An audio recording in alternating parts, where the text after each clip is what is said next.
معاف کرنا میرے نبی کو بڑا ہی پسند ہے۔ کیا کرنا؟ بول کے بتائیں، بول۔ نبی پاک کو بڑا۔ آپ بھی معاف کر دیتے ہیں نا جی؟ ہمارے ہاں معافی نہیں ہوتی، صلح ہو جاتی ہے۔ چودھری صاحب پریشر پایا صلح کر لو، کہنے چلو ان چودھری دی کیویں موڑیے، صلح کر لینے، پھر جدو قابو آئے گا ویکھی جائے گی۔ تو یہ معافی نہیں ہوتی۔ یہ کیا ہوتا ہے؟ آپ جب کسی کو معاف کرتے ہیں تو آپ کا قد اونچا ہوتا ہے۔ ایک پتے کی بات لکھی ہے میرے اعلیٰ حضرت نے، اسے پلے سے باندھ لو۔ اعلیٰ حضرت فرماتے ہیں بدلہ لینے والا پریشان رہتا ہے اور معاف کرنے والے کو اللہ سکون عطا فرما دیتا ہے۔ معاف کرنے والے کو اللہ، اگر سکون چاہتے ہو تو معاف کرنا سیکھو، درگزر کرو۔ درگزر حضور کی پسند ہے۔ نبی پاک معاف کرنے کو بڑا پسند کرتے ہیں۔ لمبی چوڑی بات دل میں بسا کے رکھنا، بغض پالنا، کسی کے خلاف پلاننگ کرنا، یہ حضور کو پسند۔ نبی پاک ایک جنگ سے واپس آ رہے تھے، تلوار مبارک ہاتھ میں تھی، تو ایک جگہ حضور کا آرام کرنے کو دل چاہا۔ اللہ کے محبوب صلی اللہ علیہ وسلم نے اپنی تلوار درخت سے لٹکائی، حضور آرام کرنے لگے۔ باقی صحابہ دور دور آرام کر رہے تھے۔ غورس بن حارث نام کا ایک شخص تھا، بخاری میں موجود ہے، کافر تھا۔ اس نے حضور کو آرام کرتے دیکھا، حالانکہ نبی پاک فرماتے ہیں میری آنکھیں بند ہوتی ہیں، دل میرا جاگتا رہتا ہے۔ اس نے دیکھا حضور علیہ السلام کی تلوار لٹک رہی ہے تو آ کے تلوار اتاری۔ جب تلوار اتاری تو حضور کی آنکھ کھلی، کوئی بے چینی نہیں۔ اللہ کے حبیب اطمینان سے آرام کر کہنے لگا اے محمد ابن عبداللہ، سب کہیے صلی اللہ علیہ وسلم، اے محمد ابن عبداللہ صلی اللہ علیہ وسلم، اب آپ کو مجھ سے کون بچائے گا؟ کون بچائے گا؟ میرے محبوب کا توکل دیکھیں، بھروسہ دیکھیں، یقین دیکھیں۔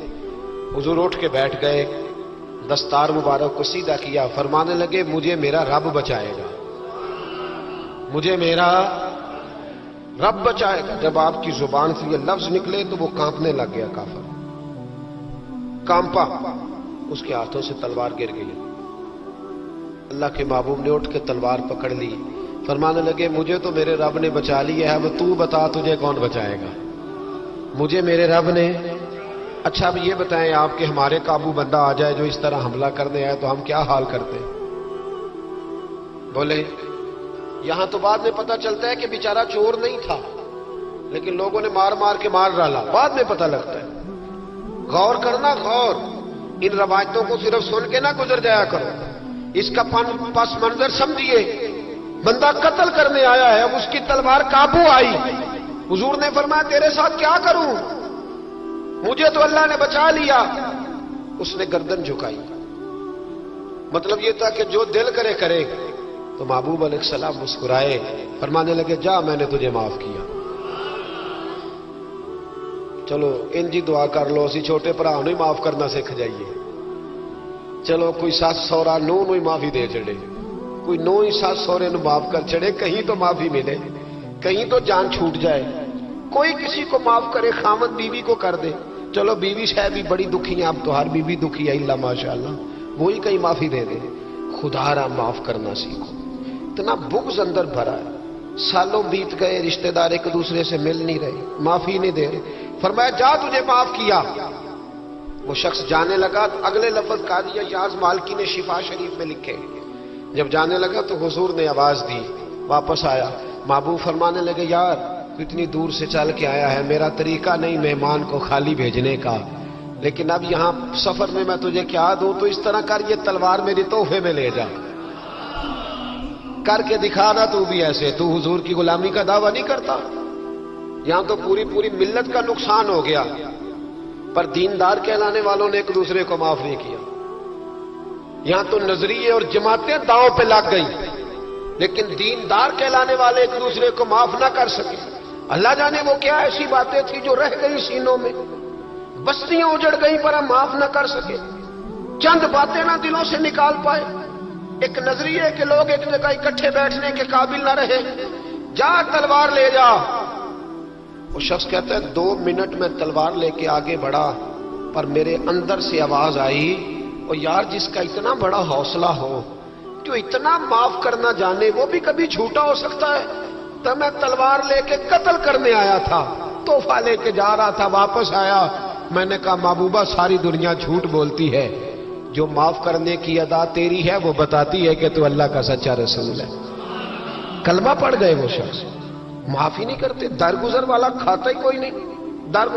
ایک صاحب کہنے لگے جی باقی تو ساری باتیں اچھی ہیں, فلاں مولوی صاحب کی ایک عادت نہیں مجھے پسند, تو میں کہا چل ایک دی معافی بھی دے چھڑی دی, ایک نہ پسند ہوئے تو ایک دی, لیکن تو 99 نہیں ویکھیاں تو ایک ویکھ لی جڑی نا پسند سی. ایک دی تو چلو معافی ملنی چاہیے, انسان ہے.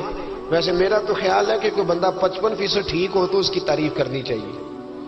یہ میں آپ کو صحیح بات ہوں. کتنے فیصد ہے بول کے بتائیں, اسی کتنے فیصد صحیح ہے؟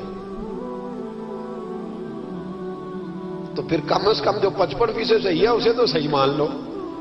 اپنا اگر حال 5% ہے تو جو 55% ٹھیک ہے اسے تو صحیح مان لو. چلو چھوڑو 45% بھی اگر غلط ہے تو پھر بھی زیادہ پرسنٹ تو ٹھیک ہی ہے نا. معاف کریں. حبار بن اسود, اس نے حضور کی بیٹی کو شہید کیا تھا. بیٹیاں بڑی پیاری ہوتی ہیں. یہ بیٹی جو ہوتی ہے نا یہ دل کا سکون ہوتی ہے, بڑی پیاری. اور بیٹیوں کا سکھ انسان کو جوان کرتا ہے, ان کا دکھ بندے کو بوڑھا کر دیتا ہے. حبار بن اسود نے نبی پاک کی بڑی شہزادی, حضور کی چاروں بیٹیوں نے دین کے لیے بڑی قربانیاں دی.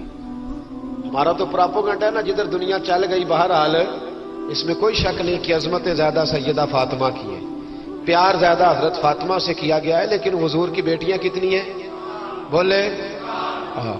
ہمارے ہاں بس وہ نقیب بھی کہتا ہے اور میں پڑھن لگا حضرت فاطمہ دی منقبت, میں کہ پہلیاں تیناں بھی پڑھ ہاں. پہلا میں مولا علی کی منقبت پڑھنے لگا ہوں. حضرت علی کا بغض کفر ہے, نفاق ہے, ان کا پیار ایمان ہے, پر باقی 3 کی بھی شان بیان کرنا وہ کوئی نہیں تو آمدی کسی نو بھی.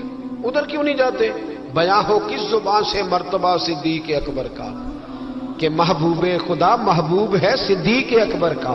لٹایا راہ حق میں گھر کئی بار اس محبت سے کہ لٹ لٹ کر حسن گھر بن گیا صدیق اکبر کا. کیوں نہیں آتی؟ بڑی بیٹی تھی سیدہ زینب, بڑی شہزادی, مکے سے مدینے آ رہی تھی, گھوڑے پہ بیٹھی تھی, پیٹ میں بچہ تھا. حبار بن اسود نے گھوڑے کو کچھ چیز لگا دی, چبو دی, گھوڑا تیز دوڑا. میرے محبوب کی بڑی شہزادی گھوڑے سے گری, پیٹ میں بچہ تھا, تکلیف ہوئی, کتنے مہینے بیمار رہی, حمل بھی ضائع ہوا, اور سیدہ زینب وصال بھی کر گئی. جب ان کا انتقال ہوا تو روایت حضرت ابو ہریرہ کی موجود ہے, فرماتے میں نے حضور کی ساری داڑھی کو آنسوؤں سے بھرے ہوئے دیکھا. محبوب پریشان ہوئے ان کے وصال, دکھ ہوا حضور. وہ قاتل حبار بن اسود فتح مکہ کے موقع پر چہرے پر نقاب پہن کے آ گیا اور حضور کے سامنے کھڑے ہو کے کہنے لگا یا رسول اللہ کو بہت بڑا دشمن بھی آئے تو معاف کر دیتے ہو, بہت بڑا دشمن بھی. میرے نبی پاک نے فرمایا حبار چہرے سے کپڑا ہٹا,